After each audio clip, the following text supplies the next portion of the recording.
Hello, everyone. Let's talk some more Rise of the Sith with a four-issue mini called Darth Maul, or it's now known as Darth Maul 2000 because there's another mini series called Darth Maul that came out through Disney, which I don't recommend reading. But let's talk about this. Darth Maul is written by Ron Mars, and this is a four-issue mini where Sidious tasks Maul with crippling Black Sun. Not eliminating, crippling.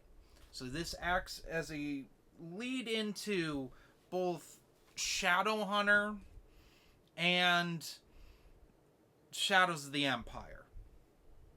Sidious knows that the Neimoidians, although they're easy to manipulate, they're very cowardly, and he needs to eliminate certain things that will cause him problems in the short term. But he doesn't want Black Sun fully eliminated, hence Caesar's whole story in Shadows of the Empire.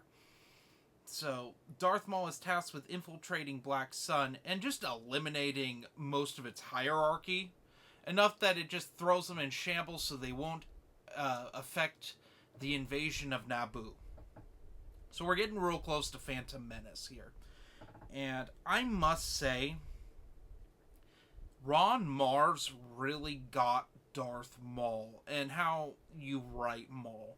Maul is one of those characters that's been ruined by people like Dave Filoni.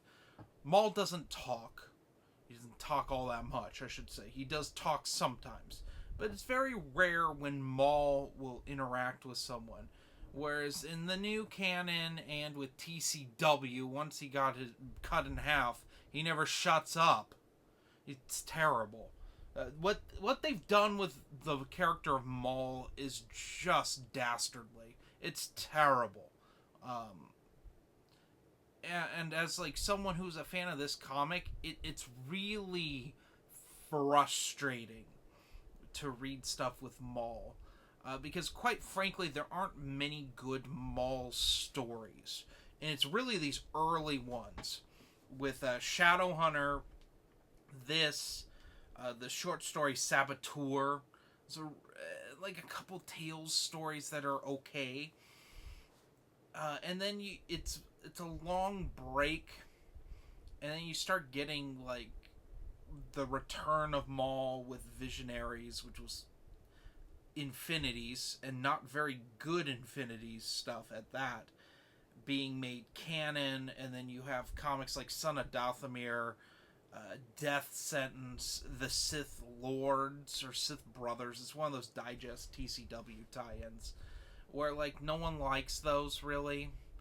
And the only thing good in that post-returning Maul is Lockdown, the Joel Schreiber novel.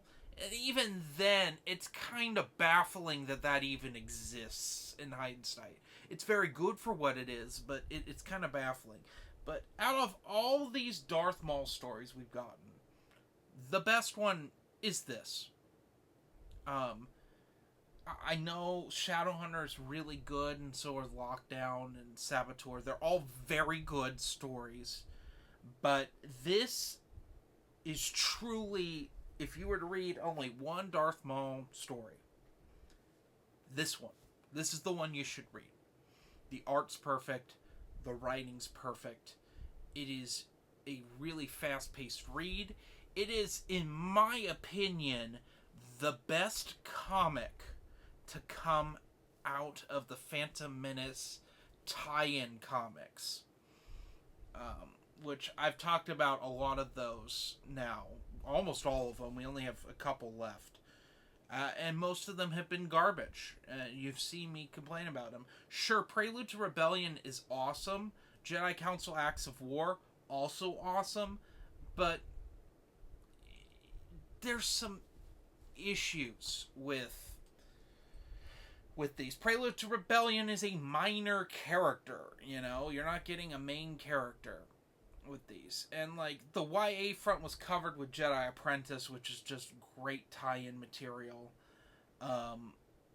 But with Dark Horse, they put too much of it out at once.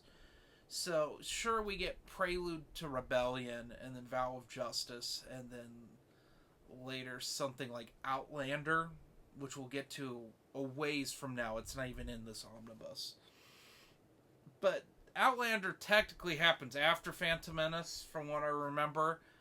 Um, like, it's dealing with minor character stuff. Jedi Council Acts of War. It's introducing council members and stuff, but I mean, if you weren't really invested in the Jedi Council, you're not going to get anything out of it. This, even if you're not a Star Wars fan, you're going to probably like this comic. It's just really good. Down and dirty. Not a whole lot of dialogue. But still good. We get a Dathomir witch in here before they were ruined by Filoni, which is nice. We hadn't seen the Dathomir witches, I think, since Courtship of Princess Leia. Well, they're very much in there. They may have been in Zahn's Hand of Thrawn books.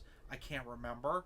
But it had been a long time since we got one of those, which is nice. Nice to see Maul come up against a dark side adept that isn't a Sith, because there can't be Sith. And this is before we had like the Lost Tribe out there and stuff, where there are dark side users, but they aren't really Sith. Sure, I guess we could have gone with Aura Singh, but that story they hadn't decided to go that route with Aura Singh yet, which is nice. And then Kamari Vosa wasn't a thing, because Kamari Vosa is kind of one of the big bads in Lockdown. So this is nice. We have a couple Force sensitives he goes after, one of which is a Dathomir witch, and they're all involved in Black Sun, so we get the tie into Shadows of the Empire. It's just a nice comic. I can't stress this enough. It's really, really good. And I have a very positive memory of this comic. So once a year, my dad's, his old work, they used to rent out the Universal Sheraton and have these huge, lavish Christmas parties.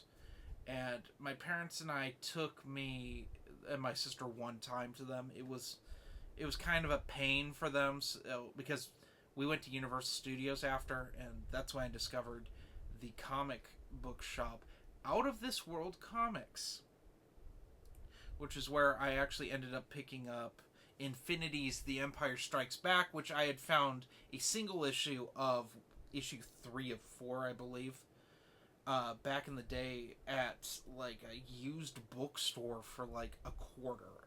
I bought it. So then I had the full story of that, but I discovered they had a Star Wars section. The next year, my parents went to this party without my sister and me. And for Christmas that year, I got several comics, which were Emissaries to Malastare, Splinter of the Mind's Eye, the comic adaptation from Dark Horse, Prelude to Rebellion, I believe Jedi Council Acts of War, but I can't remember. I don't know if I ever had that. I believe I had that trade at one point. And then Darth Maul. And I read Darth Maul last, and it was my favorite. I read it a lot. It is the Jango Fett open seasons of the Episode 1 era stuff, where, like, open seasons is the best of the Attack of the Clones tie-in stuff. This is the best of the Phantom Menace stuff, at least for Dark Horse. I highly, highly recommend this comic. This gets a solid 5 out of 5 from me. It's the best thing in this omnibus. I'm almost certain of it. And over the next few weeks, we'll dive in and see what's left. But we're at the real tail end of Rise of the Sith. Next time, we're going to talk about the Phantom Menace movie adaptation comic. Another one I have fond memories of. But anyway, have a nice day.